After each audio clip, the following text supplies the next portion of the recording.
Let's see this question. The length of a metal wire is L1 when the tension in it is T1 and is L2 when the tension is T2. Then natural length of the wire is. Natural length जो होगी वो कितनी होगी? चलिए बच्चों discuss करते हैं। तो क्वेश्चन जो देकर के रखा गया है, एक वायर है जिसपे जब टेंशन आप T1 लगा रहे हो ना तो इसकी लेंथ L1 हो जाती है, और इसी पे जब आप टेंशन T2 लगा देते हो तो इसकी जो लेंथ हो जाती है ना वो L2 हो जाती है। तो हमें बतानी है कि इसकी नेचुरल लेंथ कितनी होगी। तो मान लेते हैं कि इसकी नेचुरल लेंथ कितनी है, small L. Let natural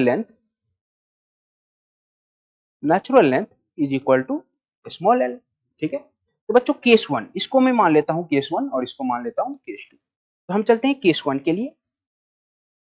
case one बच्चों टोटल लेंथ जो है L1 उसको हम ऐसे लिख सकते हैं, natural length plus elongation in first case, है ना। तो यहां से हम लिख सकते हैं L1 is equal to natural length plus, इस केस में एलोंगेशन का क्या लिख सकते हैं, T1 into L divided by A Y लिख सकते हैं। तो इसको मैं इक्वेशन 1 मान लेता हूं। बच्चों केस 2 के लिए ऐसे ही लिखा जा सकता है। क्या लिख सकते हो केस 2 के लिए, L2 is equal to L plus delta L2, और डेल्टा L2 की वैल्यू आप लिखोगे T2L divided by A Y. बच्चों क्वेश्चन में ना तो एरिया ऑफ क्रॉस सेक्शन के बारे में कोई चर्चा है और ना ही यंग्स मॉडुलस के बारे में, तो कहीं ना कहीं हमें इसको एलिमिनेट करना पड़ेगा। एलिमिनेट करने के लिए हम क्या करते हैं बच्चों, एल बाई ए वाई की वैल्यू यहां से कैलकुलेट करें, तो ये क्या हो जाएगा, L1 minus L divided by T1। अब ये वैल्यू को यहाँ पे पुट कर लेते हैं, तो हम लिखेंगे L2 is equal to L plus T2, और एल बाई ए वाई की वैल्यू जो है हम यहां से निकाल करके पुट कर देते हैं, तो L1 minus L divided by T1। ठीक है बच्चों, अब यहां से स्मॉल एल को हम चाहें तो कॉमन ले सकते हैं।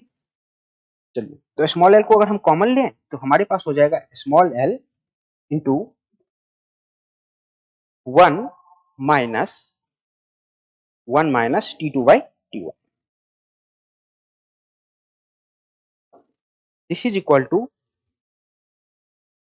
L2 minus T2 L1 T2 by T1 into, ठीक है बच्चों, तो यहां से हम स्मॉल एल को कैलकुलेट कर सकते हैं। चलिए तो यहां से अगर आप स्मॉल एल कैलकुलेट करो तो ये हो जाएगा T1 minus T2 divided by T1, और यहां भी T1 एलसीएम आएगा तो T1 से T1 कैंसिल आउट हो जाएगा, है ना। तो अपना आंसर जो आ जाएगा वो आ जाएगा L2 T1 माइनस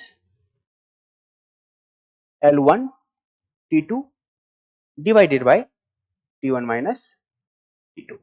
इस तरीके से आपका आंसर आ जाएगा, है ना। चलिए बच्चों तो देख लेते हैं आंसर क्या है।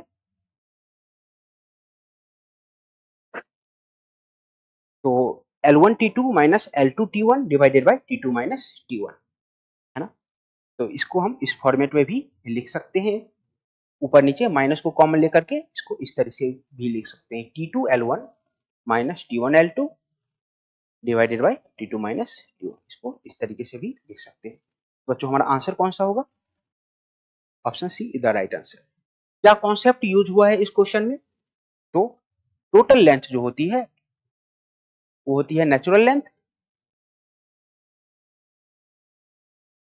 प्लस डेल्टा एल, है ना। यही कॉन्सेप्ट है, और डेल्टा एल की वैल्यू क्या है, F L by A Y. ठीक है, इन्हीं दो इक्वेशंस का यूज करके हमने अपना आंसर फाइंड किया।